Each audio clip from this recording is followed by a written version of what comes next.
What makes Rockstar such a unique developer is their special skill to make their games feel less like a video game and more like a movie that you're playing through.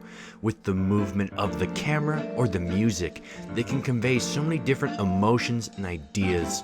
You can pick any one of Rockstar's games and the main theme will give you an exact idea of what the game is. Whether you're playing as a careered criminal trying to escape his past in a new city but then having all of his bad luck just following him there, or a gunslinging cowboy slowly losing his grip on a now modernizing America that no longer wants him there. Rockstar is a master of creating a setting and then fully immersing you in it, whether it's with the music or with what you see in game. Learn to play that fucking saxophone! Rockstar's commitment to immersion is one of their most pronounced attributes, but it's also one of their biggest weaknesses. Tell me, do you really like the missions where you're operating a crane or doing yoga? Do you like to open every single drawer of a desk to loot it? Many people may argue that having these animations in their games gets them invested in the characters. It makes you feel like them because you're putting in your time along with them. But really, it just wastes your time, because after watching your 50th flower picking animation, it is not going to make you feel any more like Arthur Morgan than when you picked your first one out. So here's what I'm talking about Breath of the Wild. It is pretty much a rule at this point that if you're going to talk about any open world game, it needs to connect back to Breath of the Wild in some way.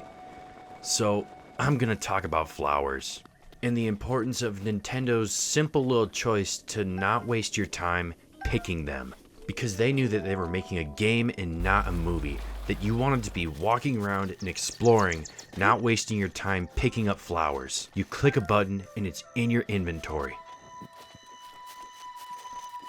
Here at Rockstar, we like to fully immerse the player in our world by wasting their time. See, our players love these stupid, unneeded animations. Like here, what you gotta do is you gotta walk up to the flower, click the button, then your character needs to reorientate themselves in front of the flower. Then see, once your character is in front of the flower, then the animation can commence. You see, that's the kind of things that players want around here. They don't want simplicity, they want their horse's testicles to shrink up when they go into the cold mountains. Players love that kind of detail and they just ate it up. Yeah, I'm kind of dogging on Rockstar, but it's for a good reason, because these guys just make so many teardrop bringing to the eye sequences that just happen randomly. I mean, just ride around your horse for 5 minutes and you'll be hit with a random moment that will just make you sit there like, damn, people made this. A game that looks so good that if you put it in front of someone who's never played games before, they'd believe you if you told them it was real life. And this effortless beauty that is to their games makes it so jarring when you have to stop and watch an animation to continue moving. It makes looting a chore. It makes me not want to do it. And that's a problem, because you loot a lot in Red Dead Redemption 2. What are you doing? Get over here! Oh, I'm sorry, Dutch. I was just busy wasting my time looting all these corpses. Thanks to Rockstar. Yep. I don't know, maybe my comparison of Breath of the Wild to, quite frankly, any of Rockstar's games is unfair, because I enjoy Breath of the Wild for a different reason to why I love Rockstar's games. I play Breath of the Wild because I love the gameplay, but I play Rockstar's games because I love their characters. Michael Townley is a self-centered, manipulative liar who kills and hurts people to get the things that he wants in life. At multiple times through Grand Theft Auto 5's story, he's tricked Franklin into helping him to only benefit himself, saying that it was an opportunity for him. And you know what? I feel bad for him, because he's so delusional that he thinks that he's the good guy in all this.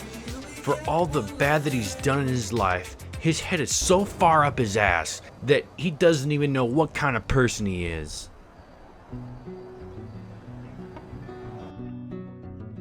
Arthur Morgan is a gunslinging thug who's gone most of his life moving from place to place, stealing, robbing, widowing multiple people and families. But throughout the game, we see him become a different person. We see him go from someone who doesn't care if his friend is alive or dead to dying on a hill for them.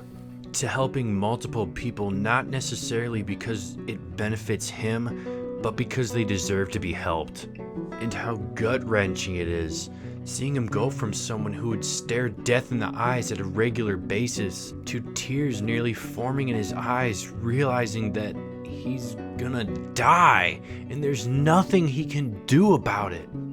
Arthur Morgan's journey is the title of the game, Redemption. It's him trying to leave this world a better man, whether it's something small like helping out a stranger on the side of the road, or something big like giving John and his family a chance to live. The biggest problem for me with Rockstar and their games is that they never fully realize the potential of their amazing open worlds. Rockstar will craft a story that will bring you to tears at multiple points. They will make a map that will leave you in awe of the sheer beauty of it, but they just won't do anything with it. Yeah, the stories will have missions that will take place over the entire map, but it will be a little section that you go through. Here's a mission idea off the top of my head. Let's just say you owe a guy money and he just needs you to get it. Rather than Rockstar giving you a mission path to follow, what if they just allowed you to go into the open world to get the money in whatever way you wanted? Whether it's robbing a convenience store, robbing a shop, setting up a little bank robbery. In Grand Theft Auto 5, there are multiple banks modeled. You can go into them, explore, walk around, but can you rob them? No. In convenience shops, they have the front register that you can rob, but then they'll have a safe in the back. Can you rob that? No. There are multiple mansions all over Grand Theft Auto 5's map. What if we just had a few interiors to the places modeled so we could break in and rob them? I just want a little bit more freedom in how we're able to go about missions or interact with this open world. But a truly open sandbox of missions can only get you so far when the gameplay is so simple and boring that I don't think I could have finished any of them if the characters and the stories weren't as compelling as they were. And that sucks. Because Max Payne 3 exists. Rockstar wants to have missions that have a lot of structure and linearity to them, but then they want to have it in an open world. They'll get your blood flowing with an emotional cutscene, but then they'll put you into gameplay that feels out of a PS2 game. And that's because it is. And Max Payne 3 fixes all these problems. It's a linear story in a linear map with a linear way of progression. There's no open world, and that's exactly what Rockstar needs, because their stories are linear. Uncharted 2 is one of my favorite games of all time, yet it's one of the most linear games I've ever played, and that's not a bad thing. You'd think for how much I've praised Breath of the Wild, I hate linear games, but that's the opposite. What I love is a unique experience, and what Uncharted 2 gives you is a constant stream of unique experiences. But by having a linear story in an open world, it makes it so when you're completing missions, it feels like the options of unique experiences just get narrowed down more and more and more until it feels like you have nothing else left, and then you end up in Guarma. Max Payne 3 has the locations, has the compelling story, has a main character that's addicted to painkillers and alcohol. But then, on top of all of that, you have gameplay and animations that are so refined and smooth that it just boggles the mind that this game is older than Grand Theft Auto 5 and Red Dead Redemption 2, yet it just plays so much better than both of them. And the story has such a better flow to it because you're not constantly getting plunged into this open world and being forced to drive your car or ride your horse to the next mission. It's just one continuous action shot, one scene, one beat to the next. Do I want Rockstar to only make linear games? No. I would really like some more of them, but I think that we're forever going to be in this middle ground of open world and linear game. But I really can't talk down on Rockstar too much because Arthur Morgan is one of my favorite characters of all time.